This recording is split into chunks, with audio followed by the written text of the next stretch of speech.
এক সাহাবীর নাম আবু উমামা, নামাজের ওয়াক্ত ছাড়া উনি মসজিদে যেয়ে বসে আছে। বিষ্ণু বললেন, কিরে আবু উমামা, নামাজের তো ওয়াক্ত হয় নাই, মসজিদে কি?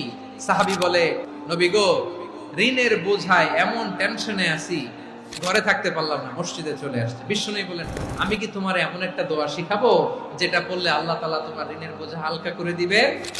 আবু উমামা বললেন, ইয়া রাসূলুল্লাহ, অবশ্যই শিখাবেন। বিষ্ণু বললেন, তাহলে তুমি পড়বা, আল্লাহুম্মা ইন্নী আউযু বিকা মিনাল হাম্মি ওয়াল হাযান ওয়া আউযু বিকা মিনাল জুবনি ওয়াল বুখল ওয়া আউযু বিকা মিন গালাবাতিদ দাইনি ওয়া কাহরির রিজাল। ও আল্লাহ, তোমার কাছ থেকে দুশ্চিন্তা থেকে পানাহ চাই, কৃপণতা, ভীরুতা, অলসতা এবং ঋণের বোঝা থেকে পানাহ চাই।